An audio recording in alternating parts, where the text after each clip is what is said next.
আসসালামু আলাইকুম রহমতুল্লাহ। আশা করি সবাই অনেক ভালো আছেন। আমাদের সোলার ইনকিউবেটরের মধ্যে এত বড় একটা দুর্ঘটনা ঘটে যাবে সেটা কখনো কল্পনাও করতে পারি নাই। আমরা সোলার দিয়ে টানা 17 দিন এভাবে ইনকিউবেটর চালাই। আর সোলার দিয়ে ইনকিউবেটর চালানো যে কতটা ঝামেলার। মাঝে মাঝে বৃষ্টি হয়েছে, তখন আমাদের বাড়িতে কোনো লাইট টাইট কিছুই জ্বালাই নাই, বাড়িতে কোনো ফ্যান চলে নাই। এত কষ্ট করে শেষ পর্যন্ত আমরা এই ডিমগুলো থেকে হয়তো আমরা আর কোনো বাচ্চা পাবো না। এই ডিমগুলোর মধ্যে অলরেডি আজকে হ্যাচিং পিরিয়ড চলতেছে, আজকে বাচ্চা ফুটে বের হওয়ার কথা। একটু একটু করে ডিমে মুখ দিছে। প্রচুর পরিমাণে লাল পিঁপড়া ঢুকছে ইনকিউবেটরের মধ্যে, যেটা আমরা খেয়াল করি নাই।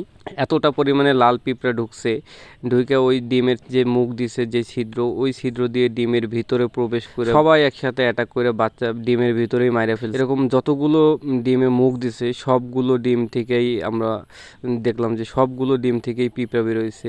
এতটা পরিমাণে খারাপ লাগতেছে যেটা আপনাদেরকে বলে বোঝানো সম্ভব না।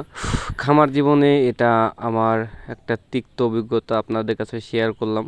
আপনারা যেন সচেতন হন। আমাদের এখানে বেশিরভাগ ডিমের মধ্যেই মুখ দিছে, আর ওই মুখগুলো থেকে পিঁপড়া ঢুকে ভিতর থেকে বাচ্চা কামড়ায়, ভিতরেই মেরে ফেলছে অনেক ডিমের। আর বাদ বাকি যেই ডিমগুলো মুখ দেয় নাই, দেখা যাক ওই ডিমগুলো থেকে আমরা কোনো বাচ্চা পাই কিনা। আর এই জন্যে আমরা সবগুলো ডিম ইনকিউবেটর থেকে বের করে ভিতরে যত পিঁপড়া আছে, এখানে কাপড় চোপড় সবগুলো পরিষ্কার করে আমরা নতুন করে আবারও এখানে ডিম বসাই দিব। দেখবো যে আমরা এখান থেকে আর কোনো ডিম থেকে বাচ্চা পাই কিনা। এটা হইতেছে আমাদের শেষ স্টেপ। অনেক বাচ্চা অলরেডি ডিমের ভিতরে মারা গেছে, যেটা দেখছি এখনো পর্যন্ত। যে বাচ্চাগুলো বাচ্চা আছে ওগুলোকে আমাদের বাঁচানোর জন্য ইনকিউবেটরটা একেবারে পরিষ্কার করে আবারও এখানে ওই ডিমগুলো বসাই দিব। দেখবো যে ওই ডিমগুলো থেকে আমরা আর কোনো বাচ্চা পাই কিনা। দেখেন কি পরিমাণে পিঁপড়া ঢুকছে এর মধ্যে। আসলে এটা যদি আমরা আরও একটু আগে খেয়াল করতাম বা এটার জন্য একটু ব্যবস্থা করতাম, তাহলে হয়তো বা আমাদের এই দিনটা দেখতে হতো না। টানা 17 দিন পরিচর্যা করে আজকে ডিম ফোটার দিনই আমাদের এত বড় একটা বিপদ হয়ে গেল। আমরা যে কত কষ্ট করে সোলার দিয়ে ইনকিউবেটর চালাই, এটা যদি আপনারা দেখতেন তাহলে বুঝতে পারতেন। আমাদের কষ্টটা হয়তো বা কিছুটা হলেও আপনারা বুঝতেন। আল্লাহ যেহেতু আমাদের ভাগ্যে এটা লিখে রাখছে, তাই এটা নিয়ে আমার কোনো আফসোস নাই। যাই হোক, ইনশাল্লাহ পরবর্তীতে এগুলো নিয়ে আমাদের অনেক সাবধানে কাজ করতে হবে। আপনারাও যারা ইনকিউবেটরের ডিম বসান, কোয়েল পাখির ডিম হোক বা মুরগির হাঁসের যাই হোক, আপনারা সবচেয়ে এই পিঁপড়ার বিষয়টা খেয়াল রাখবেন, আপনার ওইখানে পিঁপড়া আছে কিনা। কারণ যখন বাচ্চাগুলো ফুটে বাইর হয় তখন কিন্তু ওদের গায়ে যে লালা থাকে বা ডিমের কুসুম থাকে, তখন কিন্তু ওইটার জন্য পিঁপড়ারা বেশি আকৃষ্ট হয়।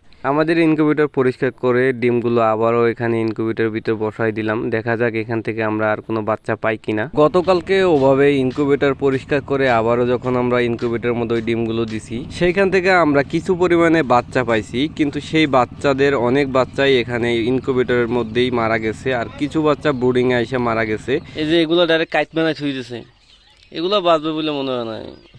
যেগুলো আছে এগুলো মরে গেছে। এই দেখছেন,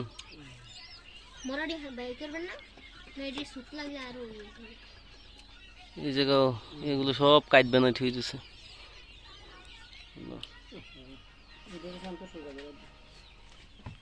এগুলো ভাই গেছে, এগুলো সব ধুলে ধুলে পড়ে যায়, শরীরে শরীরে ব্যথা।